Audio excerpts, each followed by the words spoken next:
मित्रांनो, आम्ही आलो आहोत आपल्या विदर्भामध्ये कापूस पाहणीसाठी। आपण बघू शकता हा पिंपळखुटा येथील ढोबळे परिवारांचा कापूस आहे।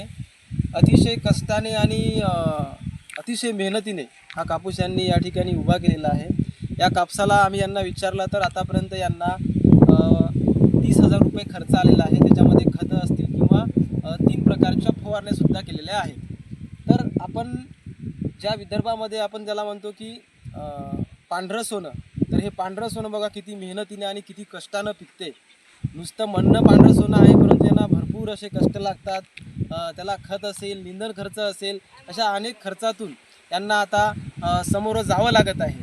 आणि त्यातूनच वाढती बेरोजगारी पाहता सर्व जे काही शेजारचे नवयुवक असतील हे सर्व शहराकडे वळाले आहेत। तर यांना निंदणासाठी किंवा इतर काही कामासाठी रोजगारसुद्धा भेटत नाही। त्यामुळे यांनी स्वतः इथे भरपूर असे कष्ट घेऊन हे या ठिकाणी पीक या ठिकाणी जोपासलेलं आहे। तर आपण बघू शकता विदर्भाचं सोनं म्हणजे कापूस। तर आपण या शेतकरी आहेत धम्मदीप ढोबळे यांना विचारून घेऊया की या कापसाला हेक्टरी खर्च वगैरे किती आला। नमस्कार। नमस्कार। हां, तर तुम्हाला या कापसाला लागवडीपासून खर्च किती आला ते सांगा बरं। लागवडीपासून ते आतापर्यंत आम्हाला कमीत कमी 20 ते 25,000 रुपये खर्च आला। त्यात फवारण्या झाल्या, खत झालं। बरं, तुम्हाला काय वाटते बेरोजगारी करून आपण शहराकडे गेली पाहिजे की शेती केली पाहिजे? शेती परवडणारी आहे का या काळामध्ये? परवडतं नाही सर, कसं माहीत आहे का, कारण महागाई खूप वाढल्यामुळं खताचे भाव जास्त वाढले। पुन्हा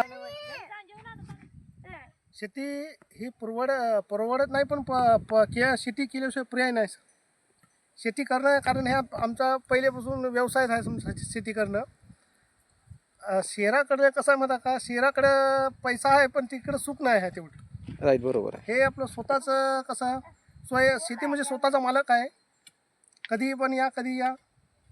खरंच मी अनेक प्लॉट पाहिले, पण तुमचा प्लॉट हा मला सगळ्यात सुंदर वाटला आहे।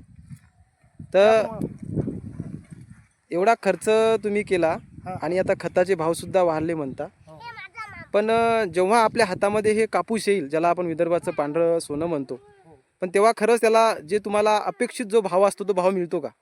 नाही, तसा भेटणार नाही। तरी पण तुम्ही खुश आहात? तरी खुश आहोत। हे बघा मित्रांनो, हे आहेत आमच्या विदर्भातले शेतकरी। यांना माहीत आहे की भाव मिळत नाही, पण तरीसुद्धा हे जोमाने कष्टाने शेती करतात आणि आपलं कुटुंब चालवतात, आणि ते बी अतिशय खुशीने किंवा आनंदाने। तर नमस्कार, थँक्यू। लेवल याची बघू शकता तुम्ही पूर्ण, आणि पातं पण बघू शकता किती छान लागलेलं आहे।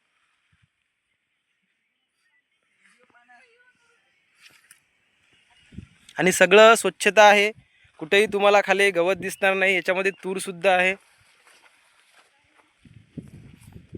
हे बघा, पूर्ण प्लॉट एकसारखा आहे, कुठेही खालीवर नाही।